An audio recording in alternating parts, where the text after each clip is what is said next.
कणगिरे science अकॅडमीमध्ये सर्वांचं स्वागत आहे. माझं नाव अविनाश आणि आज आपण 10वीचा आपल्या पार्ट 1चा linear equation in two variable हा चॅप्टर शिकणार आहोत. सर्वप्रथम सर्वांच्या मनामध्ये संभ्रम असेल की ऑनलाईन क्लास आहेत, कसं होईल, डिटेलमध्ये स्टडी होईल की नाही, पूर्ण अभ्यासामध्ये कॉन्सन्ट्रेशन होईल की नाही. तर हे सर्व प्रश्न साहजिकच आहेत. इथंपर्यंत आलात, व्हिडिओ बघताय तर तुमच्या एक गोष्ट लक्षात येईलच, हळूहळू जसं जसं तुम्ही वर्षामध्ये पुढे चालाल तसं तसं तुम्हाला की प्रत्येक कन्सेप्ट ही आपली क्लिअर होत आहे की नाही. आणि मी तुम्हाला सर्व जी गोष्टी असतील 10वीमध्ये लागणाऱ्या महत्त्वाच्या, क्वेश्चन पेपर कसा पडतो, त्याच्यामध्ये कोणता प्रश्न किती मार्काला येतो, हे सर्व या ठिकाणी आपण डिस्कस करणार आहोत. आणि 1 मार्काच्या क्वेश्चनपासून ते 4 मार्काच्या क्वेश्चनपर्यंत तुम्हाला कसलीही अडचण येणार नाही याची दक्षता मी घेईल, हा माझा शब्द आहे. वर्षभर जर तुम्ही आपल्या कॉन्टॅक्टमध्ये असाल, क्लासेसमध्ये रेग्युलर असाल, रेग्युलर बेसिसवरती स्टडी करत असाल तर तुम्हाला माझा पूर्ण सपोर्ट राहील. तुम्हाला मी प्रत्येक कन्सेप्ट ही क्लिअर कशी करता येईल याच्याबद्दल मी दक्षता घेईल. तर आज आपण आपला जो आहे तर लिनियर इक्वेशन हा चॅप्टर बघणार आहोत. सर्वप्रथम हे सांगण्या अगोदर अजून एक गोष्ट सांगतो की बाबांनो, जर तुम्हाला अजूनही ट्रस्ट ठेवण्यासाठी जरा अडचण वाटत असेल तर आपले सोशल मीडिया प्लॅटफॉर्म खाली दिलेले आहेत, त्या सर्वांवरती जाऊन तुम्ही चेक करू शकता की मागील 3 वर्षापासून आपले क्लासेस कार्यरत आहेत आणि त्या ठिकाणी चांगले प्रावीण्य गुण घेऊन असे प्रावीण्यपणे त्या ठिकाणी विद्यार्थी पासआउट सुद्धा आपल्या क्लासेसमधून झालेले आहेत. तुम्हाला सुद्धा याच पद्धतीनं चांगले गुण मिळवायचे असतील, चांगल्या त्या ठिकाणी बाबांनो कॉम्पिटिशनमध्ये राहायचं असेल तर तुम्हाला हा आपला क्लास खूप मदत करणार आहे. पाहूयात आता आपल्या विषयाकडे. Linear equation in two variable या चॅप्टरच्या शेवटीपर्यंत तुम्हाला कसलीच अडचण राहणार नाही याची गॅरंटी मी तुम्हाला देतो की कुठला प्रश्न किती मार्काला येतो आणि कसा विचारला जातो या सर्व गोष्टीबद्दल आपण या ठिकाणी आज शिकणार आहोत. चॅप्टरचं नाव बघितलं तर आपल्या एक गोष्ट लक्षात येते, 9वी मध्ये सुद्धा आपल्या हा चॅप्टर आपल्या झालेला आहे आणि त्यामध्ये आपण सुद्धा पाहिलेलं आहे की काय असतात बाबा लिनियर इक्वेशन. तर तेच थोडंसं बेसिक माहिती थोडीशी मी आता सांगतो आणि आपल्या चॅप्टरला चालू करतो. Linear equation in two variables. किती या ठिकाणी आपल्याला या ठिकाणी व्हेरिएबल दिलेले आहेत रे? 2 व्हेरिएबल. आता व्हेरिएबल तर सर्वांना माहिती आहेत. व्हेरिएबल्स आपण लहानपणापासून शिकलेले आहेत. व्हेरिएबल्स कोणकोणते असतात तर A to Z च्या मधले कोणतेही व्हेरिएबल्स तुम्ही घेऊ शकता. इथे मी सांगितलं तुम्हाला ABCD अशा पद्धतीनं Z पर्यंत ABCDEFGHI हे जे सर्व आहेत हे सर्व काय आहेत तर बाबांनो आपले व्हेरिएबल्स आहेत. आणि त्याच्यामध्ये आपण कुठलेही व्हेरिएबल्स घ्यायचे तर आपल्याला आपण किती घ्यायचे रे? 2. कारण आपल्याला सांगितलेलं आहे लिनियर इक्वेशन इन किती variable? 2 variables. Linear equation in 2 variables. लक्षात आहे का? असं इक्वेशन ज्याच्यामध्ये किती व्हेरिएबल्स असले पाहिजेत? 2 व्हेरिएबल्स असले पाहिजेत. आणि तेच इक्वेशन आपल्याला पाहायचं आहे. मग सर इक्वेशन आहे म्हणल्यावर त्याला काहीतरी रंगरूप रेषा देणं गरजेचं आहे. ते कसं असतं इक्वेशन हे? आता माणूस आहे म्हणले की त्याला आकार उकार आहेच बाबांनो. इक्वेशन आहे म्हणले की त्याला सुद्धा आकार उकार आलाच ना. म्हणजेच काय तर बाबांनो त्याचं स्टँडर्ड फॉर्म. कसला फॉर्म? Standard form. तर तो स्टँडर्ड फॉर्म आपल्याला या ठिकाणी दिलेला आहे. तर पाहूयात आता लिनियर इक्वेशनची डेफिनेशन. कशाला म्हणतात लिनियर इक्वेशन आणि त्याच्यामध्ये किती व्हेरिएबल्स असतात? लक्षात येते? ही डेफिनेशन सर्वांनी लिहून घ्यायची आहे. डेफिनेशन काय सांगते आपल्याला बघा ना बाबा. Equation which contains 2 variables. किती व्हेरिएबल्स रे? 2 व्हेरिएबल. मी आता सांगितले कोणते कुठले तर कुठलेही असू शकतील. A to Z च्या मधले कुठलेही 2 व्हेरिएबल्स घ्या तुम्ही. And the degree of each term containing variable is 1 is called a linear equation in 2 variables. आता याचा अर्थ काय होतो रे? तर हे बघा, कुठलंही एक इक्वेशन असं लिनियर इक्वेशन त्याला कधी म्हणता येईल की ज्याच्यामध्ये 2 व्हेरिएबल्स असावे आणि त्या व्हेरिएबलची डिग्री ही किती असावी रे? ओनली 1. लक्षात येते का? फक्त आणि एकच ही एवढी त्याची काय असावी? डिग्री असावी. लक्षात येते? डिग्री म्हणजे काय? त्याची पॉवर. तर याचा जनरल फॉर्म बघूयात म्हणजे तुम्हाला अजून लक्षात येईल. हा जनरल फॉर्म काय असतो तर बाबांनो याच फॉर्म मध्ये आपल्याला आपलं लिनियर इक्वेशन दिसून येणार आहे. लक्षात येते? हे बघा, हा झाला त्याचा general form. ax plus by plus c is equal to 0 इथं ह्याला थोडंसं मी अजून एक्सप्लेन करतो म्हणजे तुमच्या अजून लक्षात येईल की लिनियर इक्वेशन काय असतं बघा. हो का? तर इथं लिहितो मी ax plus by plus c is equal to 0. यामध्ये x आणि y हे जर तुम्ही 2 बघितल्यात गोष्टी, कोणते कोणते म्हणतोय मी? x आणि y. हा x आहे, हा y आहे. हे 2 काय आहेत? आपले व्हेरिएबल्स आहेत. काय आहेत? व्हेरिएबल. तुम्ही म्हणताल सर A to Z च्या मध्ये म्हणलात इथं A पण दिसाले, x पण दिसाले, b पण, y पण आणि c पण दिसाले, सर्वच व्हेरिएबल्स आहेत. परंतु मेन व्हेरिएबल जर घेतलात तुम्ही या स्टँडर्ड फॉर्ममध्ये, तर एक्स आणि वाय हे दोन मेन व्हेरिएबल्स होतील आणि ए आणि बी ह्या एक्स आणि वायचे काय होतील रे, कोइफिशियंट होतील, ज्या की एक नंबर्स असतील. काय असतील, नंबर्स, कुठल्याही संख्या येऊ शकतात. लक्षात घे, ज्या की कशा असल्या पाहिजेत रे, नॉन झिरो, म्हणजे ए बी ची व्हॅल्यू ही झिरो नसली पाहिजे. जर ए आणि बी ची व्हॅल्यू, मंडळी मी काय म्हणतोय, ए आणि बी ची व्हॅल्यू ही झिरो नसली पाहिजे, which is not equal to zero. A कुठला बी दोघापैकी एक, ए बी झिरो झाला किंवा बी बी झिरो झाला, तर बाबांनो ते लिनियर इक्वेशन होत नाही. लक्षात येते का, कारण जर ए ची व्हॅल्यू मी इथं झिरो टाकली तर झिरो इंटू एक्स काय येणार आहे, झिरो येणार आहे, आणि त्यातला एक व्हेरिएबल काय होईल, गायब होईल. आपल्याला दोन व्हेरिएबल्स पाहिजेत त्या ठिकाणी, तरच आपलं लिनियर इक्वेशन होत असतं. कारण हे का सांगतोय, तर याच्यावरती 1 मार्काला परीक्षेत 100% प्रश्न विचारला जातो म्हणजे जातो. लक्षात येते का, कुठली भी हिस्ट्री काढून घ्या तुम्ही, त्याच्यावरती तुम्हाला 100% प्रश्न दिसून येईल. 1 मार्कासाठी विचारला जातो की whether it is a linear equation or not, त्यावेळेस आपल्याला हे सांगावं लागतं. लक्षात येते सर्वांना. तर हे बघा, हा झाला जनरल फॉर्म. जनरल फॉर्म काय सांगतो आपल्याला, ax plus by plus c is equal to 0. यामध्ये एक्स आणि वाय हे दोन काय आहेत, तर व्हेरिएबल्स आहेत. ए आणि बी हे त्याचे काय आहेत, कोइफिशियंट आहेत, जे की झिरो नसले पाहिजेत. ए आणि बी ची व्हॅल्यू झिरो झाली तर ते लिनियर इक्वेशन होणार नाही. अजून एक गोष्ट लक्षात ठेवण्यासारखी आहे की एक्स आणि वाय याची डिग्री किती असावी रे, 1 असावी. काही नसतं म्हणजे त्या ठिकाणी 1 असतंय. अलग लक्षात. जर समजा त्या ठिकाणी एक्स स्क्वेअर असं जर घेतलं मी, तर ते लिनियर इक्वेशन होणार नाही. एक्सचा स्क्वेअर घ्या किंवा वायचा घ्या, स्क्वेअर नाही कुठली बी पॉवर घ्या 1 ला सोडून, तर ते सुद्धा लिनियर इक्वेशन होत नाही. लिनियर इक्वेशन तेव्हाच होईल की ज्या वेळेस बाबांनो इथं दोन व्हेरिएबल्स आहेत, त्यांची डिग्री 1 आहे आणि त्यांचे कोइफिशियंट जे आहेत ए आणि बी हे कसे असले पाहिजेत, नॉन झिरो असले पाहिजेत. तरच त्या ठिकाणी आपल्याला काय म्हणता येईल की ते लिनियर इक्वेशन होईल. आणि तुम्ही म्हणाल सर मग सी काय आहे, तर सी हा कॉन्स्टंट असतो, म्हणजे कुठलीही नंबर येईल त्या ठिकाणी सीच्या जागी. लिनियर इक्वेशन आपल्याला आहे का नाही, तर याच्याबद्दल आता आपण काय करूयात, खाली काही क्वेश्चन्स बघूयात, म्हणजे आपल्याला अजून लक्षात येईल. तर तुम्ही सुरुवातीला काय करायचे, linear equation in two variable heading टाकायची आहे, ही डेफिनेशन लिहून घ्यायची आहे, हा जनरल फॉर्म लिहून घ्यायचा आहे. लक्षात येत आहे की त्याचा जनरल फॉर्म काय दिलेला आहे, ए बी सी या टोटल सगळ्या काय आहेत, रिअल नंबर्स आहेत आणि a b are not equal to zero, म्हणजे ए आणि बी ची व्हॅल्यू ही झिरो नसली पाहिजे ॲट द सेम टाइम. लक्षात येते का, जर समजा बाबा दोन्ही बी त्या ठिकाणी व्हॅल्यू झिरो झाल्या तर व्हेरिएबल येणार काय होतो, झिरो येतो. आणि जर व्हेरिएबल झिरो झाला बाबांनो आपला जे काही दोन्ही पैकी एक, तर ते लिनियर इक्वेशन होत नाही. कारण आपल्याला किती याच्यामध्ये व्हेरिएबल्स पाहिजेत, तर 2 पाहिजेत. किती पाहिजेत, 2. Okay, understand. तर याच्यावरती खाली आपल्याला काय काही प्रश्न दिलेले आहेत, तर ते आपण आज पाहूयात. प्रश्न काय दिलेत बघा, की 1 मार्कासाठी परीक्षेमध्ये 100% प्रश्न तुम्हाला विचारलेला दिसेल सुद्धा, खूप वेळेस आलेला आहे. तर यामुळे याच्यामध्ये बघूयात की आपल्याला इथं इक्वेशन दिलेत काही, आणि इथं म्हणलं is the equation a linear equation in two variables or not. तर या ठिकाणी आपल्याला ओळखायचं आहे. आता तुम्ही सांगा, पहिलं इक्वेशन दिले आपल्याला का, 4m + 3n = 12. याला जर स्टँडर्ड फॉर्मशी कंपॅरिझन केलं तुम्ही, तर तुमच्या लक्षात येईल. हे बघा, ax + by = c. लक्षात येते. आता ती प्लस ऑर मायनस सी कोणतं बी घेऊ शकता तुम्ही. ह्याला जर फक्त असं असेल, हे स्टँडर्ड फॉर्म नुसार प्लस सी = 0. आता या सीला इकडे घेऊन गेले काय होते, ते मायनस सी. मग ती व्हॅल्यू प्लस असू शकते, मायनस असू शकते, 0 असू शकते, काही असू शकते सी ची व्हॅल्यू. मी फक्त याला =0 असं लिहिलंय, लक्षात आहे, किंवा =c म्हणजे तुमच्या लक्षात येईल.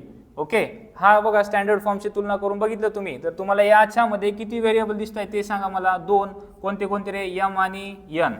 2 व्हेरिएबल्स आहेत, बरोबर आहे. ए आणि बी ची व्हॅल्यू किती आहे, ए ची व्हॅल्यू 4, बी ची व्हॅल्यू किती आहे 3, आणि हा सी किती आहे रे 12. समजतंय सर्वांना. इथं एम ची पॉवर म्हणजेच डिग्री आणि एन ची डिग्री सुद्धा किती आहे 1. काही नसतं म्हणजे 1 असतं डोक्यावरती. म्हणजे आपल्या सर्व कंडिशन या ठिकाणी काय झाल्यात बाबा, सॅटिस्फाय झाल्यात. म्हणजे हे काय होईल रे, लिनियर इक्वेशन होईल. 1 मार्काचा प्रश्न परीक्षेमध्ये विचारला जातो. लक्षात येते का, whether it is a linear equation or not. यानी हेच विचारलंय आपल्याला आणि तिथं आपण आन्सर दिलंय यस. मग आता नेक्स्ट क्वेश्चन जर बघितलात तुम्ही, तर बघा 2 व्हेरिएबल दिसायले त्याच्यामध्ये. हे बघा, एक्स व्हेरिएबल दिसतोय, वाय व्हेरिएबल दिसतोय, परंतु आता डिग्री बघा त्यांची. हे बघा, इथं एक्स ची डिग्री 2 आहे, इथं वाय ची 1 आहे, पण एक्स ची 2 झाली ना. कुठल्या, आपल्याला दोन्ही व्हेरिएबलची डिग्री 1 असणं आवश्यक आहे, तरच ते लिनियर इक्वेशन आपण म्हणू शकतो. तर इथं एक्स ची डिग्री 2 असल्या कारणामुळे हे लिनियर इक्वेशन होणार नाही. मग आपल्याला आन्सर मध्ये काय लिहावं लागेल रे, नो. काय लिहावं लागेल आन्सर मध्ये, नो. पुढे बघा आता या ठिकाणी थर्ड एक्झाम्पल, यामध्ये आपल्याला दिले √2x minus √5y is equal to 16. Variables किती आहेत इथं? 2. पहिला व्हेरिएबल झाला x, दुसरा व्हेरिएबल झाला y. दोन्हींची डिग्री बघा, x ची डिग्री सुद्धा 1, y ची डिग्री सुद्धा 1. कोइफिशियंट जर बघितलात तुम्ही, आता हे रूट बघितलं ना, आपल्याला आधीच घाम सुटतो, अरे बापरे रूट आले आता काय होईल या ठिकाणी. तर अरे बाबा रूट वाले तर उलट माझ्या मते सोपे प्रश्न असतात, पण आपण उगाच घाबरत असतो, तर घाबरायचं नाही. या ठिकाणी आपल्याला काय म्हटलेलं आहे मंडळी की बाबांनो √2, a ची व्हॅल्यू √2 झाली, b ची व्हॅल्यू √5 झाली, -√5 आणि c ची व्हॅल्यू काय झाली 16. तर या ठिकाणी आपल्याला कुठलाही नॉन झिरो सुद्धा दिसून येत नाही. x आणि y दोन व्हेरिएबल आहेत, त्यांच्या पॉवर किती आहे तरी डिग्री 1 आहे आणि a b सुद्धा नॉन झिरो आहेत, त्यामुळे हे लिनियर इक्वेशन होईल का नाही? तर होईल. मग त्यामुळे या ठिकाणी लिहायचं yes, it is a linear equation. Okay, next question जर बघितला आपण या ठिकाणी, तर याच्यामध्ये व्हेरिएबल दोन दिसत आहेत, x व्हेरिएबल आहे, y व्हेरिएबल आहे, परंतु मी काय म्हणलंय a आणि b ची व्हॅल्यू 0 असता कामा नये. इथं बघितला तुम्ही a ची व्हॅल्यू किती दिली आहे 0, आणि 0 जर झाला तर 0 × x काय ते आन्सर 0 न कशालाही मल्टिप्लाय करा, आन्सर 0च येतं. आणि या ठिकाणी बाबांनो काय झाले त्या ठिकाणी, मग 0 × x 0 झाला तर व्हेरिएबल गायब झाला, लक्षात येते. आणि या ठिकाणी फक्त उरला 6y, 6y - 3 = 0. हे लिनियर इक्वेशन होणार नाही, कारण आपल्याला चॅप्टरचं नावच आहे linear equation in two variables, 2 TWO2. दोन व्हेरिएबल असणं आवश्यक आहे, एक व्हेरिएबल तर गेला नाही तर, लक्षात येते. तर हे थोडं लक्षात ठेवा. आणि चुकून मुकून जर त्या ठिकाणी तुम्ही या लिनियर इक्वेशन आहे असं लिहिला तर तुम्ही बी 0 झालात, म्हणजेच काय 0 मार्क तुम्हाला मिळाले, तो मार्क एक गेला असं गृहीत धरायचं आपलं. हे लिनियर इक्वेशन होणार नाही, त्यामुळे याला इथं लिहा नो. काय लिहायचे मंडळी? नो. नेक्स्ट क्वेश्चन बघा, मी फक्त म्हणलंय तुम्हाला 0 नसलं पाहिजे, 0.1 0.2 0.3 चालतंय, अलग लक्षात. तुम्ही म्हणचाल हे इथं पॉईंट मध्ये दिलंय सर, तर हे वाला चालेल, परंतु वायचा जर कोएफिशियंट बघितला तर हा काय आलाय 0 आलेला आहे, म्हणजे हे लिनियर इक्वेशन होणार नाही. दोन्ही पैकी कुठल्याही एखादं त्या ठिकाणी जर कोएफिशियंट 0 आला तर ते लिनियर इक्वेशन होत नाही. मग हे बघा इथं बघा 0.3 × x + 0y - 36 = 0. हे लिनियर इक्वेशन होत नाही. तुम्ही -36 चा काही काळजी करू नका, ह्याला या साईडला घेऊन आलात की हे +36 होते. c ची व्हॅल्यू 0 येऊ -u +u काही आपल्याला त्याचा फरक पडणार नाही. आपल्याला फरक पडतो कशाचा? तर बाबांनो हे दोन व्हेरिएबल x आणि y जर बघितले तुम्ही तर याचे कोएफिशियंट बघणं आणि त्याची डिग्री बघणं हे आपल्याला आवश्यक आहे, त्याच्याच वरून आपला 1 मार्क हा इथं फिक्स होत असतो. मग हे लिनियर इक्वेशन होईल का रे? तर नाही. मग इथं लिहितो me know, this is not a linear equation. Next question जर बघितलात तुम्ही या ठिकाणी तर हे बघा 4/x + 5/y = 4. गडबडीनं लगेच लिहून टाकायचं नाही. x चा बी डिग्री 1 दिसायला, y ची बी डिग्री 1 दिसायला, कोएफिशियंट बी नॉन झिरो दिसायलेत, लिनियर इक्वेशन आहे असं नाही. अति घाई संकटात नाही, लक्षात येते का? परीक्षेमध्ये नेहमी शांत डोकं ठेवायचं आणि मग क्वेश्चन अटेम्प्ट करायचा, तर कुठेतरी आपल्याला ते व्यवस्थित मार्क त्या ठिकाणी मिळतील. जर घाई केला तर बाबांनो त्या ठिकाणी क्वेश्चन चुकतो आपला. ओके, इथं बघा समजण्यासारखी गोष्ट आहे. मी म्हणलंय तुम्हाला ax + by, हे बघा ax + by असं असलं पाहिजे, लक्षात येते का? मी असं नाही म्हणलं तुम्हाला a/x + b/y, हे चुकीचं आहे, आलं लक्षात? कारण हे इन्व्हर्स घ्यावा लागतो बाबांनो आपल्याला. मला जर याला याच्या फॉर्म मध्ये आणायचं म्हणलं का तर या x ला वर घेऊन जावं लागतं. x ची पॉवर भले इथं 1 आहे, हे बघा इथं आहे ना, इथं 1 आहे पॉवर याची, परंतु मला याला या 4 च्या शेजारी घेऊन जायचं आहे, लक्षात येते का? डिनॉमिनेटर मध्ये नाही, न्यूमरेटर मध्येच असतं ते. याला जर वर घेऊन गेलं तर हे काय होते माहिती आहे का मंडळी? हा येतो 4x आणि हे होते -1. x ची पॉवर 1 असते ना, याला वर घेऊन जायचं म्हणलं की मल्टिप्लिकेटिव्ह इन्व्हर्स घ्यावा लागतो, म्हणजे पॉवरला निगेटिव्ह मध्ये लिहावं लागतं, लक्षात येते. 4x पॉवर -1 होते, इथं y ची बी -1 होते, मला -1 नाही पाहिजे, मला +1च पाहिजे, तरच त्या ठिकाणी ते लिनियर इक्वेशन होतं, अन्यथा होणार नाही. म्हणजे हे सुद्धा आपलं लिनियर इक्वेशन होणार नाही, लक्षात येते का मंडळी? याला लिहायचं नो. काय लिहायचं मंडळी? नो, लक्षात येते. चलो पुढे आहे बघा आता, हे बघा 4xy - 5y - 8 = 0. व्हेरिएबल दोन दिसायले तिथं, x आणि y हेच आहेत, परंतु डबल झालेत ना. आपला जनरल फॉर्म जो आहे, स्टँडर्ड फॉर्म ज्याला म्हणतो आपण, तर त्याच्या फॉर्मशी जर कंपॅरिझन केलं तुम्ही तर तिथे एकच व्हेरिएबल असणं आवश्यक आहे, जसं की 4x असलं पाहिजे किंवा 4y असलं पाहिजे. ओके, तर या ठिकाणी मंडळी आता आपण जर बघितलं तर एक्स आणि वाय हे काय रे बाबांनो, दोन वेगवेगळे व्हेरिएबल आहेत परंतु एकत्र आलेत. या दोघांची पॉवर, याची पॉवर 1 याची पॉवर 1, तर ह्यांच्या दोघांचे ॲडिशन होते म्हणजे कुठं तर बाबांनो आपल्याला ते काय होणार नाही, लिनियर इक्वेशन होणार नाही, पॉवर पुढे वाढणार आहे. लक्षात येते. आणि रिपिटेशन सुद्धा झालेलं आहे त्या ठिकाणी म्हणजे हे सुद्धा लिनियर इक्वेशन होणार नाही, लिनियर इक्वेशन होणार नाही. ओके, इथपर्यंत काही अडचण असेल असं मला वाटत नाही. 1 मार्कासाठी तुमचा या ठिकाणी अभ्यास जो आहे तो पूर्ण झालेला आहे, याच्यामध्ये कसलीच अडचण येणार नाही. जरी अडचण आली तर व्हिडिओ परत एकदा बघा, परत समजून घ्या, परत त्या ठिकाणी काय करा, तुमची अडचण दूर करा, म्हणजे तुमचा 1 मार्क हा 100% परमनंटपणे फिक्स झालेला आहे आत्ता म्हणजे आत्ता. लक्षात येते का. परीक्षेत याच्यावरती कसलाही प्रश्न विचारला गेला तर तो तुम्हाला लिहिता येईल, हे आपण पाहिलेलं आहे. आता आपल्याला काय करायचंय, काय पाहायचे तर काही क्वेश्चन अँड आन्सर सॉल्व्ह करण्यासाठी काही स्टेप्स पाहायचे, जसे की लिनियर इक्वेशन्स सॉल्व्ह करायचे आपल्याला या चॅप्टरमध्ये. त्यासाठी काही स्टेप्स आहेत, त्या ठिकाणी काही मेथड्स आहेत, त्या मी इथं तुम्हाला एक्सप्लेन करतो आणि मग आपण आपल्या पुढच्या भागाकडे जाऊयात. बघा, लिनियर इक्वेशन जे आहेत ते वेगवेगळ्या याच्यामध्ये आपल्याला सॉल्व्ह करायचे आहेत, त्याच्या काही मेथड्स आहेत, तर त्या मेथडनुसार तर पहिली लिनियर इक्वेशन जी आहे ती मेथड सॉल्व्ह करायची आपली, तर ती कोणती आहे तर एक त्याला आपण म्हणतो इलिमिनेशन मेथड, इलिमिनेशन और सबस्टिट्यूशन, इलिमिनेशन और सबस्टिट्यूशन मेथड ही पहिली झाली, पहिली मेथड. लक्षात येते का. दुसरी आहे ग्राफिकल मेथड, ग्राफिकल मेथड.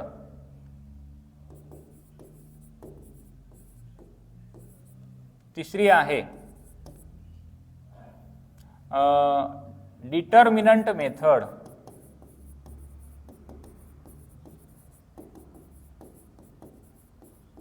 त्यालाच क्रेमर्स रूल असं सुद्धा म्हणतात. ओके, आणि 4th नंबर त्या ठिकाणी आहे आपली की बाबांनो त्याच्यामध्ये काय करावं लागतं आपल्याला की रिप्लेसमेंट करावी लागते व्हेरिएबलची. ओके, तर त्याला आपण एक नाव देऊयात की रिप्लेसिंग मेथड किंवा रिप्लेसमेंट, व्हेरिएबलची रिप्लेसमेंट करावी लागते. आणि 5वं या चॅप्टरमध्ये जर बघितलं तुम्ही तर ते आहेत ॲप्लिकेशन्स. काय आहेत ॲप्लिकेशन्स. हे सर्व चॅप्टर आणि ह्या सर्व मेथड आपल्याला या ठिकाणी शिकायच्या आहेत. तत्पूर्वी आपण काय करूयात, एक एक मेथड जाऊयात. जसे की प्रॅक्टिस सेट 1 मध्ये जर बघितलं तर तुम्ही याला या 2 मेथड म्हणजेच कोणती इलिमिनेशन और सबस्टिट्यूशन याच्यानुसार प्रॉब्लेम सॉल्व्ह करता येणार आहेत. तर आता बघूयात की इलिमिनेशन काय असतं, सबस्टिट्यूशन काय असतं. एक प्रॉब्लेम या ठिकाणी घेऊयात. लक्षात येते म्हणजे तुम्हाला समजावून सांगता येईल मला की प्रत्येक जे प्रॉब्लेममध्ये मेथड जे आहेत त्या कशा टाईपमध्ये आपल्याला सोडवायचे आहेत. चॅप्टर एवढ्यावरतीच बेस आहे, अलग लक्षात. एवढाच चॅप्टर आहे, एवढ्या मेथड शिकल्या की चॅप्टर आपला काय झाला, संपला.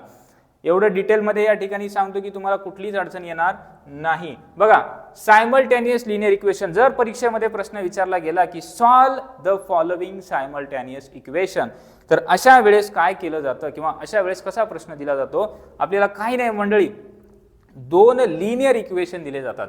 किती इक्वेशन दिले जातात, 2, आणि त्याला सॉल्व्ह करा असं म्हटलं जातं. क्वेश्चन कसा विचारला जातो, सॉल्व सायमल्टेनियस लिनियर इक्वेशन. लक्षात येते. तर याचा अर्थ ते आपल्याला सांगतायत की एक्स आणि वाय ची व्हॅल्यू फाइंड आउट करा. एक्स आणि वायच नाही, त्या इक्वेशन मध्ये कोणते का व्हेरिएबल दिलेले असणार, त्या 2 व्हेरिएबलची व्हॅल्यू आपल्याला फाइंड आउट करायची असते.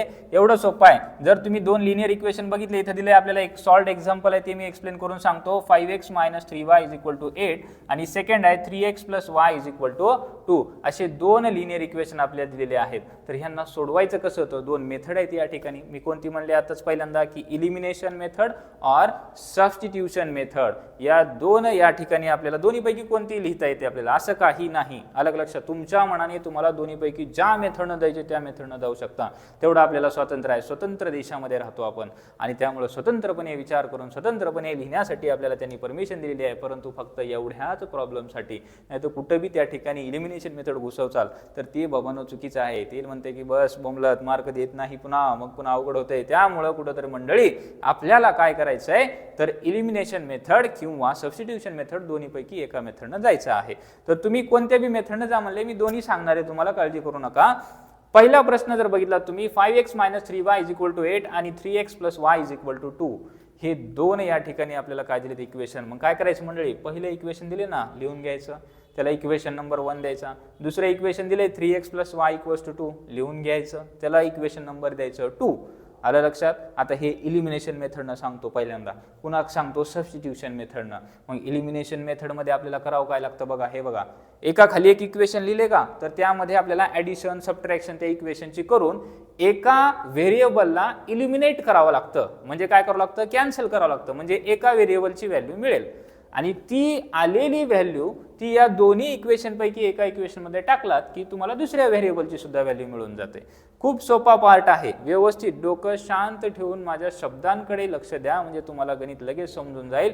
इथं समजलं ना मंडळी, अख्खं वर्षभर किती बी परीक्षा द्या, अलग लक्षात त्याच्यामध्ये तुम्हाला पैकीच्या पैकी मार्क पडणार ही माझी खात्री आहे. एवढ्या गॅरंटीनं सांगतोय म्हणजे तेवढं सोपं बी आहे आणि तेवढं सांगतोय बी. तर बघा, दोन इक्वेशन आहेत, इक्वेशन नंबर 1, इक्वेशन नंबर 2. आता याच्यात करावं काय लागतं सांगतो तुम्हाला, कॅन्सल. आता मी म्हणलं एक व्हेरिएबल इलिमिनेट करायचे म्हणजे काढून टाकायचे, एक्स तर काढून टाकायचे नाही तर वाय तर काढून टाकायचे, कोणता बी एक, त्याची तुमची चॉईस आहे, तुमचं स्वातंत्र्य आहे, ते लक्षात येते का. मग ते ठरवायचं कसं, कोणतं कॅन्सल करायचं, जे सोपं जाते ते ठरवायचं. अलग लक्षात.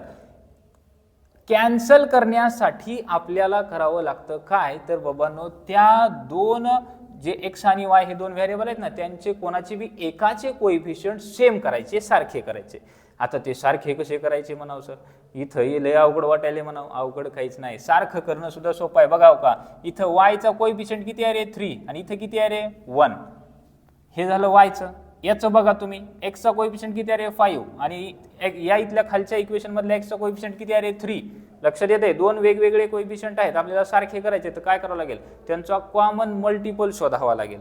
कॉमन काय करावं लागेल, मल्टिपल. तुम्ही दोघांपैकी कोणाचं बी करू शकता. मी इथं जर समजा वाय याचे कोएफिशियंट, वाय या व्हेरिएबलचे कोएफिशियंट सेम करायचं ठरवलं, तर ऍक्च्युअल मध्ये होणार काय आहे, तर बघा या ठिकाणी जर मी वायचे कोएफिशियंट या ठिकाणी सेम करायचं ठरवलं, तर इथं 3 आहे तर इथं बी 3 आलं पाहिजे ना, असं तर ते सेम होतील. मग मला काय करावं लागेल, या इक्वेशन 2 ला कितीने मल्टिप्लाय करावं लागेल रे, मग 3 ने मल्टिप्लाय करावं लागेल. कितीने करावं लागेल, 3 ने. मग मी तेच करतो बघा का, multiplying both sides of equation number 2 by 3. मग ह्याला जर 3 न मल्टिप्लाय केलं तर काय ते रे, हे बघा ह्याला असं इथं 3 न मल्टिप्लाय करतो, 3 × 3, इथं बी 3 × वाय, इथं बी 3 × 2. मग काय ते 3 × 3 9x, 3 × y 3y, आणि 3 × 2 6. हे झालं इक्वेशन नंबर 3. याला द्यायचं इक्वेशन नंबर 3. लक्षात येते, हे दोन इक्वेशन. त्याच्यामध्ये या सेकंड इक्वेशन मध्ये मी काय केलं, मल्टिप्लाय केलं 3 ने. काय केलं मल्टिप्लाय, तर बाबांनो इक्वेशन 1 आणि आता इक्वेशन 3 बघा, y चे कोएफिशियंट सेम झालेले दिसून येतील. मला सेमच करायचे होते. का बरं सेम करायचे, तर आता मी इक्वेशन 1 आणि इक्वेशन 3 ची जर ऍडिशन केली तर त्या ठिकाणी काय होईल रे मंडळी, हे +3y आणि हे -3y काय होतील, कॅन्सल होतील. काय होतील, कॅन्सल होतील. बघाव का, ऍडिंग इक्वेशन. आता काय म्हणतो मी, now let us add equation. हे जे आहे ना 5x - 3y, हेच पहिलं इक्वेशन इथं लिहिलंय फक्त, आणि म्हणलंय now let us add equation 1 आणि इक्वेशन 3. बघा दोन्हीची केली ऍडिशन. कोणतंही इक्वेशन कुठेही लिहू शकता तुम्ही ऍडिशन मध्ये, फक्त कुठं म्हणतोय मी, ऍडिशन मध्ये. मग 5x - 3y = 8 आणि 9x + 3y = 6 असे एका खाली एक दोन इक्वेशन लिहून घेतले. त्यांच्या खाली अशी एक लाईन त्या ठिकाणी ड्रॉ केली आणि दोघांची ऍडिशन करतोय म्हणून ऍडिशनचं सिम्बॉल. आता इथे ऍडिशन केल्यामुळे साइन मध्ये चेंज होत नाही. हे -3y + 3y काय होतील रे, कॅन्सल. काय होतील, कॅन्सल. आणि हे बघा 5 + 9 किती आलं, हे 14, आणि x ला x 14x आलं या ठिकाणी. ह्या दोघांची पण ऍडिशन करा. 8 + 6 किती आलं रे, 14. मग मला कशाची व्हॅल्यू पाहिजे रे, x ची व्हॅल्यू पाहिजे. इथं किती आहे, 14x. म्हणजे 14 ला हाकला इकडं. लक्षात येते का, होय तिकडं पड, तिकडं जाऊन पालतं होताना मला माझी व्हॅल्यू काढायची आहे. लक्षात येते का, मग व्हॅल्यू काढली की लक्षात येतं. हे बघा, हे 14 इकडे गेले, कुठे जातं, डिनॉमिनेटर मध्ये जातं. इथं होतं मल्टिप्लिकेशन मध्ये, इकडे आले गेलं डिनॉमिनेटर म्हणजे असं होतं बघा, 14x = 14. x ला इथेच ठेवा, या 14 ला इकडे हाकला. लक्षात येते का, उचला हिबळ इकडे ह्याला. मग ह्याला राग आला, ह्याला कापून टाकलं, मारून टाकलं. किती आलं रे, 14 × 1 = 14. हे तर बघा एक आली व्हॅल्यू. कशाची व्हॅल्यू आली, ती x ची व्हॅल्यू आली. लक्षात येते का, x = 1. आता x मिळाला. आता y ची व्हॅल्यू काढणं सोपं झालं. काय करायचं मंडळी, आता आलेली व्हॅल्यू कुठल्या बी एका इक्वेशन मध्ये पुट करा. लक्षात येते, 1 मध्ये करा, 2 मध्ये करा, 3 मध्ये करा, कोणते बी एका इक्वेशन मध्ये पुट करा x ची व्हॅल्यू. तुम्हाला कशाची व्हॅल्यू मिळून जाईल, y ची मिळून जाईल. ठेवले बघा, substituting x = 1 in equation 2. Equation 2 मध्ये काय केलेली आहे, व्हॅल्यू सबस्टिट्यूट केलेली आहे. मग सबस्टिट्यूट केली की आपल्याला त्याचा आन्सर येतं. हे बघा खाली बघूयात आता. सबस्टिट्युटिंग x इक्वल टू 1, मग लिहिलं इथं 3x + y = 2, हे इक्वेशन आहे आपलं, इक्वेशन नंबर 2. त्याच्यामध्ये मला x ची व्हॅल्यू 1 पुट करायचे, x च्या जागी 1 पुट केलं, 3 × 1 काय तरी 3, हे y ला y, 2 ला 2, जशाच तसं. मग इथे 3 + y = 2. आता मला परत कोणाची व्हॅल्यू पाहिजे रे, y ची व्हॅल्यू पाहिजे, पण हे 3 उगत बसले ना बॉखंडियाच्या, याची काही गरज आहे का आता? नाही. हे म्हणलं की होय तिकडं बोंबलत बस, मला एकट्याला राहू दे. मग y इथलं राहिला, हा 3 इकडं आलाय, काय झाला -3, काय झाला -3. साईड चेंज केली की काय होतं रे, साईन चेंज होतं. मग हे बघा +3 इकडे गेले काय होतं -3, म्हणजे आपली स्टेप काय ना रे, y = 2 - 3, y = काय ते मंडळी इथं -1, 2 - 3, काय ते आन्सर -1. म्हणजे y ची व्हॅल्यू किती आली रे, -1. आता बेसिक क्लिअर असणं गरजेचं आहे, हे सबट्रॅक्शन करणं गरजेचं आहे, तर आपल्याला सोपं जाईल. मग y ची व्हॅल्यू आली या ठिकाणी, आणि हे आपलं खालचं असेल सोल्युशन. सोल्युशन इज काय रे, x = 1 आणि y = -1. It is also written as x, y = 1, -1. ही झाली इलिमिनेशन मेथड. कोणती झाली रे, इलिमिनेशन मेथड. आता याच्याच बेसिसवरती आपले क्वेश्चन्स आहेत खाली प्रॅक्टिस सेटमध्ये. तर अगोदर आपण आता काय करूयात, प्रॅक्टिस सेटकडे जाऊयात. पुन्हा मी सबस्टिट्यूशन मेथड पण सांगेल, लक्षात येते का? आज सगळे क्वेश्चन इलिमिनेशन मेथडवरती सोडूयात. उद्याच्या पार्टमध्ये आपण काय करूयात, मी तेच प्रॉब्लेम तुम्हाला सबस्टिट्यूशन मेथडने सुद्धा सोडवायचे कसे ते सांगेन. लक्षात आहे का? दोन्ही मेथडने जातो म्हणलं कुठलाच एक बारीक मधला बारीक पॉईंट सुद्धा या ठिकाणी मिस होणार नाही, याची तुम्ही काळजी करू नका. लक्षात येते का? प्रत्येक वर्षभर तुम्हाला आपल्या मॅथ्समध्ये कसलीच अडचण येणार नाही. कसली म्हणजे कसलीच, बिलकुल इतर ऑनलाईन क्लासेस सारखे आपले क्लासेस नाहीत. लक्षात येते का बाबांनो? 3 वर्ष, किती वर्ष, 3 वर्ष या ठिकाणी विद्यार्थी शिकतायत आणि प्रत्येक त्यांची अडचण दूर करतायत. ओके, तर चला जाऊयात आपल्या आता कुठे, प्रॅक्टिस सेटकडे. कुठं जायचंय, प्रॅक्टिसकडे. नाहीतर चला जाऊयात म्हणले की चला पंढरीला जाऊ म्हणसाल लगेच. Okay, practice set 1.1. Practice set 1.1 यामध्ये आपले पहिली ऍक्टिव्हिटी दिलेली आहे.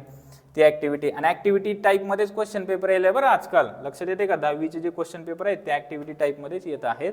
त्यामुळं जेवढं सांगतोय तेवढं करून जावा. नाही 100 पैकी 100 मार्क पडले तर नाव बदलून ठेवा पुन्हा. लक्षात येते का? फक्त सांगतोय तेवढं करा आणि बेसिक क्लिअर करा अगोदर. पाढे पाठ असणं गरजेचं आहे, स्क्वेअर पार्ट असणं गरजेचं आहे, क्यूब पार्ट असणं गरजेचं आहे. ह्या तर गोष्टी बाबा ना, आता 10वीला आलो तर आपण लाज वाढली पाहिजे आपल्याला, येणं झालंय म्हणल्यावर थोडंसं कुठंतरी, बरोबर आहे. स्वतःच्या मनाला लाजा, लोकाला नाही तर नाही, पण अभ्यास करा. तुमच्याच कामाचा आहे ते. अभ्यास केला तर कुठं तर बाबांनो भविष्यामध्ये चांगली जॉब मिळेल, चांगली त्या ठिकाणी इन्कम जनरेट होईल आणि चांगली लाईफ जगता येईल. आज आपण फक्त दुसऱ्याकडे बघतोय, म्हणतोय की ह्याचं आयुष्य किती सुंदर आहे. अरे बाबांनो, आयुष्य सुंदर बनवण्यासाठी आधी त्यानं स्ट्रगल बी केलेला आहे. स्ट्रगल प्रत्येकालाच करावा लागतो, अभ्यास प्रत्येकालाच करावा लागतो. आणि या ठिकाणी आजच्या घडीचा आपला स्ट्रगल म्हणजे फक्त आणि फक्त अभ्यास आहे. तुम्हाला इतर दुसरं कुठलंच काम नाही. का तुम्हाला घरी दुसरं काही काम लावतात का रे? नाही. बरोबर आहे का नाही? फक्त तुम्हाला काय म्हणतात की अभ्यास कर. एकच काम आहे आपलं तेवढं अभ्यासाचं, आणि तेच आपण कुठंतरी कमी करतो, म्हणून आपल्याला रिझल्ट कमी येतो. लक्षात येते? तर आपल्याला ते करायचं नाही. आता आपण जाऊयात आपल्या प्रॅक्टिस सेटकडे.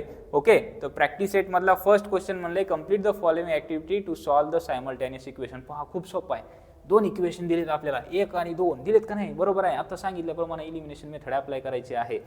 इक्वेशन नंबर 1 आणि इक्वेशन नंबर 2 कडे असे काय करा माहिती आहे का? निहाळून बघा. लक्षात येते का? बघितलं का तुम्ही? 5x + 3y, इथं काय 2x - 3y, हे +3y, हे -3y, हे y चे कोइफिशियंट दोघांचे काय दिसायलेत रे? सारखे दिसायलेत का नाही? मग या ठिकाणी या दोघांची काय करतो मी? ऍडिशन. का करतो ऍडिशन? हे बघा, हे +3y आहे, हे -3y, दोघांची मी केली ऍडिशन, तर त्याच्या सिम्बॉल मध्ये चेंज होत नाही, साइन्स चेंज होत नाही. त्यामुळे मी या दोघांचे ऍडिशन करतो, म्हणजे हे प्लस आणि हे मायनस काय होईल? कॅन्सल होईल. जसे की बघा का, लेट्स ऍड इक्वेशन 1 आणि equation 2. 5x + 3y = 9 and 2x - 3y = 12. एका खाली एक लिहिले, एक लाईन ड्रॉ केली. हे जे आहे ना आपलं, हे +3y आणि हे -3y काय होतं रे? कॅन्सल. लक्षात येते का? हे असं असतं रे मंडळी, हो काय, 3y आणि हे -3y असं असते लिहिलेलं. फक्त एका खाली एक लिहितो आपण, मग तुम्ही कन्फ्युज व्हाल. 3y - 3y काय होतं रे? 0च येतं ना आन्सर ते. फक्त हे +3y, मग मी इथं फक्त असं डायरेक्ट कॅन्सल केलं, एवढंच आहे फक्त. ओके, काही वेगळं नाही याच्यामध्ये. आणि या दोघांची तर काय करावं लागेल रे? ऍडिशन. मग 5x आणि +2x काय ते? 5 + 2 किती येते सांगा मला? 7. x ला x ऑलरेडी लिहिलं येतं. आता 9 + 12 करायचे आपल्याला. करा ऍडिशन दोघांची. 12 + 9 किती येते रे? 21. मला व्हॅल्यू पाहिजे x ची, मला 7 ची गरज, सध्या नाही. मग मी याला इकडं हाकालून देतो. 21ला 21 हे मल्टिप्लिकेशनमध्ये आहे. या साईडला आलं की कुठं जातं? डिनॉमिनेटरमध्ये जातं, डिवाइडमध्ये जातं. अलग लक्षात. पुन्हा 7 21ला डिवाइड करा. 7 3 21 इथं लिहितो मी. 7 3 21 आणि हे आपलं एक्सची व्हॅल्यू आपल्याला मिळालेली आहे. आता एक्सची व्हॅल्यू आली. तुम्हाला म्हटले मी आलेली व्हॅल्यू कोणत्याही एका वरच्या दिलेल्या कोणत्याही एका इक्वेशनमध्ये काय करा? पुट करून टाका. म्हणजे तुम्हाला काय होईल रे बाबांनो? कोणाची व्हॅल्यू मिळेल? y ची व्हॅल्यू मिळेल. बघा या ठिकाणी केलं हो का? Place x = 3 in equation 1. आणि इथं प्लेस म्हणा, सबस्टिट्यूट म्हणा, पुट म्हणा, तिन्हीचा अर्थ एकच होतो. तुम्ही म्हणताल वरी मग सबस्टिट्यूट सांगितलं आता म्हणजे इथं प्लेस सांगायला तुम्हाला काय कळते का नाही? तर तसं काही नाही. लक्षात येते का? शब्दांचा खेळ आहे तो. ओके, तर चला काय अडचण नाही. Place x = 3 in equation 1. 5 into x ची व्हॅल्यू टाकायचं 3 + 3y = 9. कुठे टाकलंय आपण? इक्वेशन नंबर 1 मध्ये टाकलंय. ओके, काय ना रे 5 3 15. इथं कसं आहे माहिती आहे का? हे ऍक्टिव्हिटी मध्ये डायरेक्ट दिलं जातं. आपल्याला हे व्यवस्थित लिहून घ्यावं लागतं. ओके, आता हे ऍक्टिव्हिटी आहे म्हणून मी इथं सांगतोय बोर्डावरतीच. तरी तुम्ही परीक्षेत विचारली तर व्यवस्थित हे पूर्ण स्टेप बाय स्टेप सोडवा तुम्ही जसं दिलंय तसं. ओके, हे बघा याचं कॅल्क्युलेशन मी इथं करतो. 5 into 3 किती येते रे? 15. पुढे प्लस 3y = 9. आता यांनी काय केले माहिती आहे का? या 15ला इकडे घेऊन आले. ते 15ला कुठे घेऊन आले? इकडलं या साईडला. म्हणजे काय राहिले इथं? फक्त 3y = 9 - 15. ओके, हीच स्टेप आहे. मग इथे लिहिले 9 - इथं आपल्याला लिहायचे 15. लक्षात येते का? समजते? काय अडचण याच्यामध्ये नाही. मग याला सॉल्व्ह करा. आता याची सबट्रॅक्शन करा. किती येते सांगा मला? बघा हो का? 9 - 15 करा. किती येते आन्सर?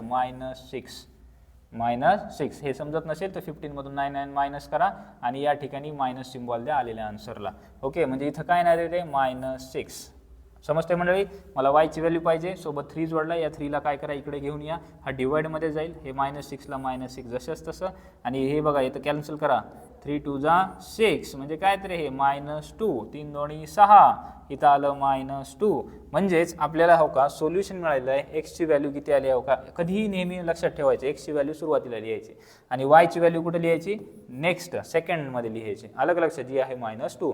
मग सोल्युशन इज x, y = 3, -2. हे आपलं काय झालेलं आहे मंडळी? सोल्युशन झालेलं आहे. काय झालेलं आहे? सोल्युशन. लक्षात येते सर्वांना? काही अडचण याच्यामध्ये नाही. खूप सोपा प्रश्न आहे. हे व्यवस्थित एकदा लिहून घ्या. असं समजतंय का? वाटलं तर स्क्रीनशॉट काढा, नाही तर पॉज करा व्हिडिओ आणि एकदा लिहून घ्या. हा झाला क्वेश्चन नंबर 1. Question number 1. मला वाटत नाही की इथपर्यंत काही कोणाला अडचण असेल. लक्षात येते का? सोपाच प्रश्न होता, काही अवघड नव्हता. क्वेश्चन नंबर आता काय बघायचं आपल्याला मंडळी? सेकंड. कोणता बघायचे? सेकंड. तर पुढे जाऊयात आपल्या क्वेश्चन्सकडे. आणि आता जो क्वेश्चन आहे सेकंड, तर याच्यामध्ये दिलाय solve the following simultaneous equation. तर मंडळी याच्यामध्ये आपल्याला सोल्युशन काढायचे. म्हणजेच काय तर x आणि y ची व्हॅल्यू, x आणि yच नाही तर व्हेरिएबल कुठलेही असू द्यात. लक्षात आहे का? a b c d कोणते का व्हेरिएबल्स असे ना, तर त्या व्हेरिएबलची व्हॅल्यू आपल्याला फाइंड आउट करायची. एवढं लक्षात ठेवा. मग इक्वेशन जे दिलेत आपल्याला, तर पहिले आता एक एक घेऊयात. लक्षात येते? क्वेश्चन नंबर 2 लिहा आणि त्यामधला फर्स्ट क्वेश्चन जो आहे तुम्ही या ठिकाणी लिहितोय की solve the following simultaneous equation. हा आपला या ठिकाणी प्रश्न दिसून येत आहे. क्वेश्चन नंबर 2 त्यातला फर्स्ट क्वेश्चन. लक्षात येते का? प्रॅक्टिस सेट तर आपण पाहिलेली आहे. प्रॅक्टिस सेट पाहिले की नाही? प्रॅक्टिस सेट कोणती आहे? 1.1. ओके, त्यामधला क्वेश्चन नंबर 2. आता त्याच्यातला क्वेश्चन घेऊयात आपण. हा मेन क्वेश्चन मी वरच राहू देतो म्हणजे तुमच्या कन्फ्यूज होणार नाही, लक्षात येईल लगेच.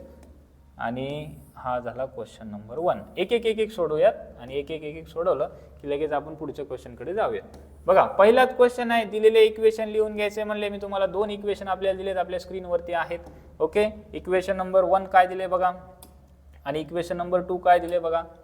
हे बघा आन्सर मध्ये लिहितोय बरं मी. इक्वेशन 1 लिहून घेऊयात अगोदर आपण. 3a + 5b = 26. याला काय देत रे? Equation number 1. लक्षात आहे का? सेकंड कोणता इक्वेशन या ठिकाणी? a + 5b = 22. Equation number second. खूपच स्लो व्हिडिओ वाटत असेल, झोप येत असेल तर काय करा? व्हिडिओची स्पीड वाढवा. 1.5x वरती व्हिडिओ बघा. स्पीडचं ऑप्शन असतं त्या ठिकाणी व्हिडिओमध्ये. ओके, तर आता मला सांगा ए चे कोएफिशियंट आणि बी चे कोएफिशियंट, तर तुम्ही कोणतेही कोएफिशियंट दोन्हीचे सेम करू शकता, इथं सेम करायची गरजच नाही. हे बघा बी चे कोएफिशियंट ऑलरेडी 5 5 आहेत, बरोबर आहे. परंतु इथे एक गोष्ट लक्षात ठेवायची, जर इथं प्लस आणि प्लस असेल ना, सेम साइन असेल ना, तर सबट्रॅक्शन करा. अपोजिट साइन असतील ना, तर काय करा, ॲडिशन करा. हे दोन गोष्टी लक्षात ठेवा. इथं सांगा मला सेम साइन आहेत का, प्लस आणि प्लस सेम साइन, लक्षात येते का, दोन्ही साइन कसे आहेत, सेम आहेत. मग अशा वेळेस सबट्रॅक्शन करायची. मग सबट्रॅक्शन करताना अजून एक रूल लक्षात ठेवावा लागतो. तो कोणता माहिती आहे का, नेहमी मोठ्या इक्वेशन मधून लहान इक्वेशन सबट्रॅक्ट करावं लागतं. आता तुम्ही म्हणाल मोठं इक्वेशन कसं ओळखायचं, लक्षात येते का, आणि लहान कसं ओळखायचं, तर राईट साइड जी आहे ना आपली कॉन्स्टंट नंबर सी, लक्षात येते का, या दोन व्हॅल्यू वरून लक्षात घ्यायचं, ठरवायचं की कोणती व्हॅल्यू मोठी आहे आणि कोणती व्हॅल्यू लहान आहे. मग हे बघा, हे 26 जे आहे 26 ही ग्रेटर आहे 22 पेक्षा, म्हणजे इक्वेशन 1 काय झालं रे, ग्रेटर झालं. इक्वेशन 1 काय झालं, ग्रेटर, आणि इक्वेशन 2 काय झालं, स्मॉलर. मग मी काय म्हणले, इथं आपल्याला ना कोएफिशियंट सेम करत बसायची गरज नाही, कारण बी चे कोएफिशियंट ऑलरेडी सेम आहेत 5 5, त्यामुळे काही गरज नाही, डायरेक्ट आपण त्या ठिकाणी सबट्रॅक्शन करतो. मग मी काय लिहितो माहिती आहे का, इथं सबट्रॅक्टिंग इक्वेशन कोणतरी सेकंड 2 फ्रॉम इक्वेशन 1, 1 मधून 2 हे इक्वेशन काय करायचे, सबट्रॅक्ट करायचे. मग ज्याच्यातून जे वजा करायचे, मायनस करायचे ना, ते पहिले लिहा. जसे की ग्रेटर कोणता आहे, इथं फर्स्ट इक्वेशन आहे 3a + 5b = 26 आणि a + 5b = 22. हे बघा, हे काय करायचे, यांची सबट्रॅक्शन, म्हणजे इथं मायनस साइन देतो. आता सबट्रॅक्शन करत असताना अजून पुढचा रूल आपल्याला लक्षात ठेवायचे, की हे जे खालचं इक्वेशन आहे ना, या सर्वांचे साइन काय करायचे, तरी चेंज करायचे. जसं की हे ए काही सिम्बॉल नाही, म्हणजे काय प्लस आहे त्या ठिकाणी, म्हणजे साइन, म्हणजे प्लसचं काय करायचं, मायनस. आता ह्या प्लसचं काय करायचं, मायनस, खाली लिहायचे असे. ओके, हे प्लस 22 आहे ना, हे काय करायचं, मायनस. आता काय करायचं माहिती आहे का, ह्याचं सोडून घ्यायचं. कसं सोडवायचं, 3a, आणि इथं काय होतं रे, प्लस होतं ना पहिले, प्लसचं काय झालं आता, मायनस, सबट्रॅक्शन करतोय. मग 3a - a किती येतं रे, इथं 2a, लक्षात येते का. इथं बघाव का, प्लस 5b, आता हे प्लसचं काय झालं होतं, मायनस, मग हे मायनस 5b झालं. प्लस 5b आणि मायनस 5b काय होतं रे, दोन्ही कॅन्सल. आलं लक्षात. 26 - 22 हे इक्वलचं साइन इक्वल लिहितो इथं. 26 - 22 काय ते आन्सर, 4. कसले 4, तर +4. मग मला आता a ची व्हॅल्यू पाहिजे, इथं 2a आहे, मग या 2 ला काय करा, इकडे पाठवून द्या, a ला एकटाच ठेवा इथं, लक्षात येते का, 4/2. मग a = काय तरी 2 2 जा 4, आन्सर काय आलं, 2. a ची व्हॅल्यू आपल्याला मिळालेली आहे. अलग लक्षात. आता मला बी ची व्हॅल्यू फाइंड आउट करायची. सोपं आहे का नाही, खूप सोपं आहे, काहीच अडचण नाही याच्यामध्ये. तुम्ही जर बघितलं त्याच्यामध्ये खूप लागेल की तुम्हाला लक्षात येईल. बघा, ए ची व्हॅल्यू आता काय करावा, सबस्टिट्यूट करा. कोणत्या इक्वेशन मध्ये, 1 मध्ये करा किंवा 2 मध्ये करा, तुमच्या मनावर. 2 मध्ये करतो, थोडंसं सोपं इक्वेशन आहे, कॅल्क्युलेशन वाढणार नाही, बरोबर. मग इथं म्हणतो का मी, substitute substituting a = 2 in equation 2. Therefore, a plus काय इक्वेशन 5b = 22. a ची व्हॅल्यू 2 पुट करा, b ची व्हॅल्यू इथं 5b ला 5b, 22 ला 22. या 2 ला इकडे घेऊन जावा, म्हणजे आता फक्त 5b शिल्लक राहील इकडे, 22 - 2, कारण मला b ची व्हॅल्यू पाहिजे ना. म्हणजे जेवढं काही त्याच्या शिल्लक आहे अवतीभोवती, त्याला तिकडे साईड चेंज करून टाकायची, म्हणजे व्हॅल्यू मिळते. 5b = काय तरी आन्सर 20. 5b = 20 केलात का, ह्या 5 ला इकडे घेऊन जायचे ना, हे मल्टिप्लिकेशन मध्ये इकडे गेले, कुठे जाते, डिनॉमिनेटर मध्ये. मग b = 20/5. समजले सर्वांना. आता 5 ने डिवाइड, b = काय तरी 5 × 20. बघा, म्हणजे b ची व्हॅल्यू सुद्धा आपल्याला या ठिकाणी मिळालेली आहे. b = 4.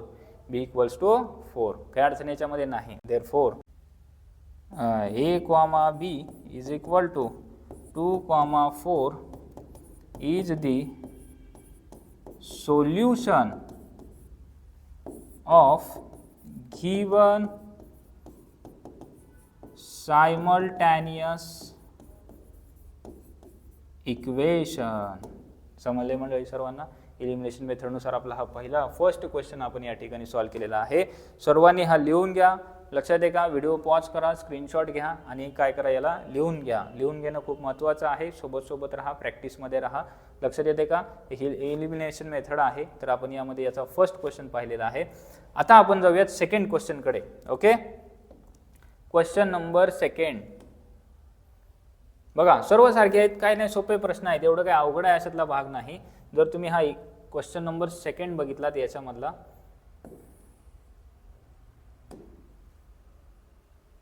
मी इलिमिनेशन मेथडने सांगतोय बरं. नेक्स्ट व्हिडिओमध्ये आपल्याला पाहायचं आहे की बाबा कसं आपल्याला पुढच्या ह्याच्यानुसार हे करता येईल. लक्षात आहे का? कोणती मेथड आहे ती रे? इलिमिनेशन झाल्यानंतर आपली सबस्टिट्यूशन मेथड आहे.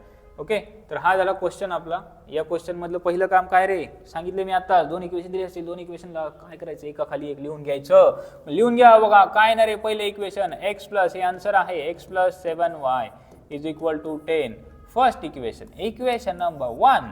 सेकंड इक्वेशन काय दिले आपल्याला? 3x minus 2y is equal to 7. Equation number 2. दोन इक्वेशन दिले, लिहिले आपण, नंबरिंग केली त्याला, इक्वेशन 1 आणि इक्वेशन 2. आता काय करा म्हणले मी? कोइफिशियंट सेम करा. बघा इथं x चा कोइफिशियंट आणि y चा कोइफिशियंट दोन्ही बघा सेम वाटत नाहीत. लक्षात आहे का? इथं प्लस आहे, इथं मायनस आहे. आता काय करावं लागतं? कसे कोइफिशियंट सेम करावे लागतात? तर दोन्हीला मल्टिप्लिकेशन करावं लागतं. लक्षात येते का? जर तुम्हाला x चे कोइफिशियंट सेम करायचं म्हटलं तर बघा इथं काय करावं लागेल? ते तुम्हाला या इक्वेशनला 3 न मल्टिप्लाय करावं लागेल. तर याचा बी 3 याचा बी 3 होईल. अदरवाइज जर y चे तुम्हाला म्हणजे कोइफिशियंट सेम करायचे असतील तर काय करावं लागेल? तुम्हाला ह्या 7 ला 2 ने मल्टिप्लाय करावं लागेल. बरोबर आहे की नाही? या 2 ने या 7 ला करायचं म्हणजेच काय? तर इक्वेशन नंबर 1 ला तुम्हाला 2 ने मल्टिप्लाय करावं लागेल आणि इक्वेशन नंबर 2 ला तुम्हाला 7 ने मल्टिप्लाय करावं लागेल. अलग लक्षात? हा जो नंबर आहे ना, याना इक्वेशन 1 ला मल्टिप्लाय करा आणि याच नंबरनं पुन्हा 7 न या इक्वेशन 2 ला मल्टिप्लाय करा. म्हणजे असं केल्यानंतर हे होईल, जसं की 7 मल्टिप्लाय बाय 2 14 येतं आणि 2 मल्टिप्लाय बाय 7 14 येतं. दोन्ही काय होतील? सेम होतील. तर तुमच्या मनावर तुम्हाला ज्या याने मल्टिप्लाय करायचं आहे त्याने मल्टिप्लाय करू शकता. कोणाचे कोइफिशियंट सेम करायचे त्याच्यानुसार आहे. y चे करायचे का x चे करायचे, दोन्हीपैकी कोणतेही. लक्षात येते? तर तुमच्या मनावर. मी काय करतो? y च्या नुसारच जातो. x चे केला तर सिम्बॉल मध्ये तरी सुद्धा चालते, काही अडचण येणार नाही. कोणते बी एका मेथडनं जा, काही अडचण नाही. इथे लिहितो मी की multiplying equation 1 by 2 and equation 2 by 7 we get काय मिळेल? आपल्याला दोन इक्वेशन मिळतील. बघा हो का, इक्वेशन 1 ला कशाने मल्टिप्लाय करायचे? 2 ने मल्टिप्लाय करायचे. म्हणजे काय ते? हे 2 into x is 2x plus 7 into 2 is 14y is equal to 10 into 2 is how much? 20. याला द्या equation number 3. Okay, now equation number 2 ला किती ने मल्टिप्लाय करायचे रे? 7 ने. मग करा हो का, 7 मल्टिप्लाय बाय 3 करा, किती येते? 21x. हे मायनसला मायनस 7 into 2 काय येते रे? 14y इज इक्वल टू, इथं 7 into 7 किती येते रे? 49. Equation number 4. समजले मंडळी सर्वांना? आता काय करायचे? हे बघा, हे दोन इक्वेशन आलेले आहेत. आता बघा हो का, y चे कोइफिशियंट बघा, प्लस 14y आणि इथं काय? Minus 14y. आता इथं मी म्हणले ना, सेम साइन असेल तर सबट्रॅक्शन आणि अपोजिट साइन जसे की प्लस आणि मायनस आहे, या ठिकाणी काय करावं लागेल? या दोन इक्वेशन मध्ये ऍडिशन. मग मी काय करतो आता? ऍडिंग. काय करतो? Adding equation 3 and 4. आता ऍडिशन केली तर हे y चे काय होतील रे? कॅन्सल. म्हणजे कोणाची व्हॅल्यू मिळेल? मला x ची व्हॅल्यू मिळेल. आणि x ची व्हॅल्यू मिळाली की त्या ठिकाणी आपल्याला सोडवता येईल. मग हे बघा, दोन इक्वेशन लिहून घ्या जसे. आता याच्यामध्ये काही कंडिशन नसते ऍडिशन मध्ये की हे मोठंच इक्वेशन अगोदर लिहा, लहान इक्वेशन नंतर लिहा, असं काही आवश्यकता नाही. मग इथे लिहाव का? 2x प्लस काय तरी 14y is equal to 20. 21x minus 14y is equal to 49. हे बघा डिवाइड मध्ये हे करा. या ठिकाणी काय ऍडिशन करतोय ना, सिम्बॉल लिहायचं. मग हे प्लस 14y मायनस 14y काय होतील रे? कॅन्सल. मग 2x प्लस 21x किती येईल? हे 23x इज इक्वल टू, इथं बघा या दोघांची ऍडिशन करा. किती येते सांगा? ऍडिशन केली तर 9 ला 9 लिहा. लक्षात आहे का? आणि हे किती लिहिले? 69. किती आलं रे? हे 69. आता मला x ची व्हॅल्यू पाहिजे. कशाची व्हॅल्यू पाहिजे? x ची व्हॅल्यू पाहिजे. मग देअरफॉर काय लिहितो मी आता? x is equal to 69 divided by हे 23 मल्टिप्लिकेशन मध्ये होतं, इथं आली कुठे जातं? डिवाइड मध्ये जातं. 23. लक्षात येते का? x इक्वल्स टू करा. मग या ठिकाणी काय ते 23 1 जा 23, 23 3 जा काय झालं रे?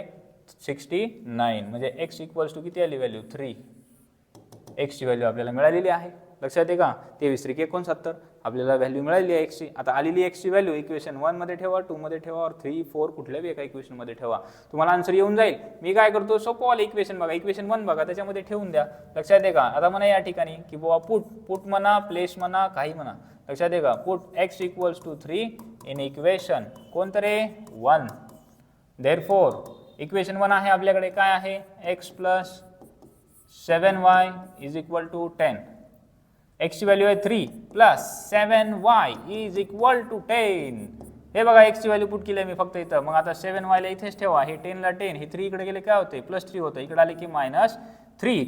y इज इक्वल टू काय ते मंडळी रे? 10 - 3 काय तरी इथं सांगा? 7. हे 7 लिहायचं राहिलं.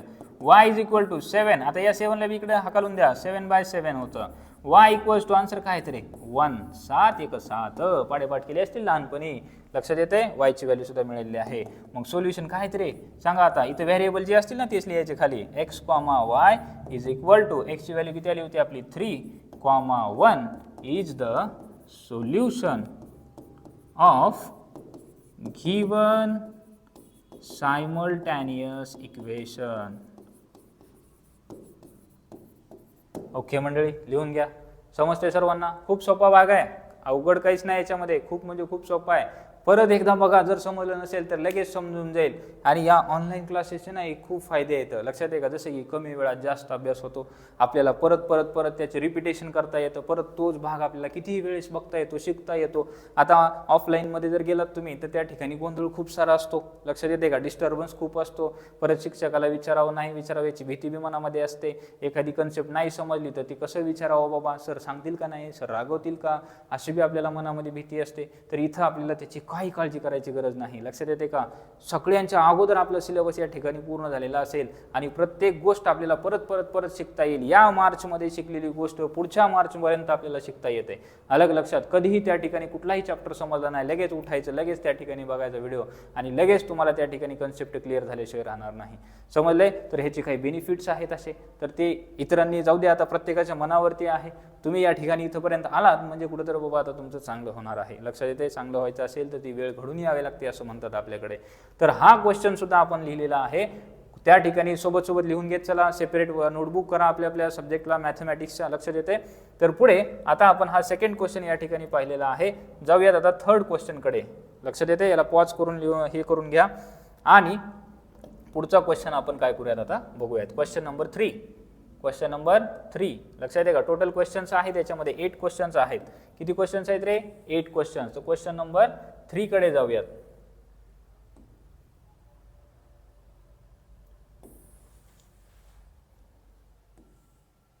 दिसतोय सर्वांना क्वेश्चन? ओके, चलो. पहिलं काम काय करायचंय? सेम तेच आहे, काहीच नाही वेगळं. आता 2x - 3y = 9 याला द्यायचं इक्वेशन नंबर 1. पुढचा इक्वेशन लिहून घ्या. 2x + y = 13 याला द्यायचं इक्वेशन नंबर 2. लक्षात येते? चला आता काय करायचे रे? कोएफिशियंट सेम आहेत का बघा. इथं तर ऑलरेडी सेम दिसायत हो का? x चा कोएफिशियंट 2, x चा कोएफिशियंट 2. सेम करायची गरज नाही. मग आता काय करायचं? दोघांची ॲडिशन करायची का सबट्रॅक्शन करायची सांगा आता. आता हां, मग अशी असा एक प्रश्न आला होता, तर तुम्हाला त्यावेळेस वाटलं असेल की सरने हे इकडलं y चे कोएफिशियंट का बरं सेम केले, x चे केले नाहीत. बरं आता हे बघा x चे इथं दिलेत, आपण या टाईपचा बी एखादा सोडूया. जसे की x चे कोएफिशियंट ऑलरेडी सेम आहेत, मग याची ॲडिशन करायची का सबट्रॅक्शन करायची सांगा बरं. दोघांचे साइन कसे आहेत रे? सेम. इथं बी प्लस आहे, इथं बी प्लस आहे. आता काय करावं लागेल? सबट्रॅक्शन करावं लागेल. मग सबट्रॅक्शन कधी करायची? ज्यावेळेस साइन काय असतील? सेम असतील त्यावेळेस. ओके, हां. चला आता या ठिकाणी काय करायचं आपल्याला? इक्वेशन कोणतं मोठं आहे ते बघावं लागेल ना, सबट्रॅक्शन करायचं म्हणल्यावर. मग हे बघा 13 आहे म्हणजे इक्वेशन सेकंड हे काय झालं? मोठा इक्वेशन झाला, ग्रेटर इक्वेशन झाला. मग इक्वेशन सेकंड मधून इक्वेशन 1 काय करावं लागेल आपल्याला? मायनस करावं लागेल. काय करावं लागेल? मायनस. मग करा मायनस. या ठिकाणी काय म्हणायचं? Subtract equation.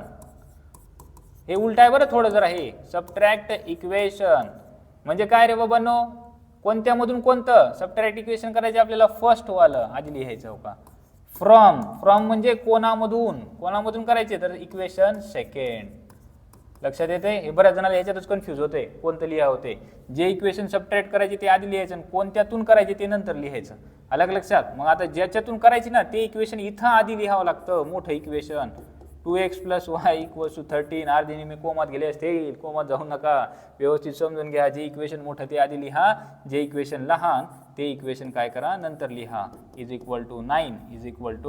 9 आता करा यांची सबट्रॅक्शन. आता सबट्रॅक्शन म्हणल्यावर मी म्हणले तुम्हाला खालच्या इक्वेशनचे साइन काय करायचे रे चेंज. जसं की +2x आहे याला काय करायचं मायनस, हे मायनस आहे याला काय करायचं प्लस, हे प्लस आहे याला काय करायचं मायनस. काही नसते म्हणजे काय असते साइन, प्लसचं साइन असते, ते आपण लिहित नसतो. मग बघा आता का इथं +2x - 2x get cancel, plus आणि प्लस, हे +3y आणि हे +y म्हणजे किती y झाले रे 4y = 13 - 9. 13 - 9 काय ते आन्सर सांगा मला या ठिकाणी 4. किती येणार आहे 4. आता y ची व्हॅल्यू काढायची ना, मग y ला इथे ठेवा, या 4 ला इकडे घेऊन जावा. 4 / 4, 4 4 कॅन्सल, काय राहिली व्हॅल्यू 1.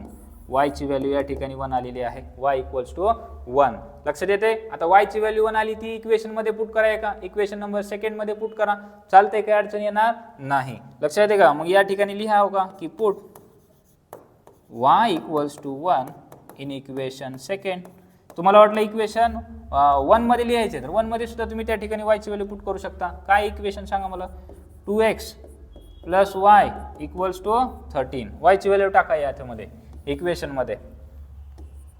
2x + 1 = 13. या 1 ला इकडे घेऊन जावा. 2x = 13 - 1, 2x = 12. Therefore x = आता x ची व्हॅल्यू पाहिजे ना, 2 ला पण इकडे घेऊन या. 12 / 2 x = 6. करा याला कॅन्सल, काय तरी 2 6 12. Therefore x = 6. बेसोखून 12 आपल्याला आन्सर आलेला आहे. x ची व्हॅल्यू मिळाली, y ची व्हॅल्यू मिळाली. मग इथं लिहा x, y = 6, 1 इज दी, मी नेहमी म्हणलंय x ची व्हॅल्यू अगोदर लिहायची आणि मगच y ची व्हॅल्यू लिहायची. Is the solution of given simultaneous equation.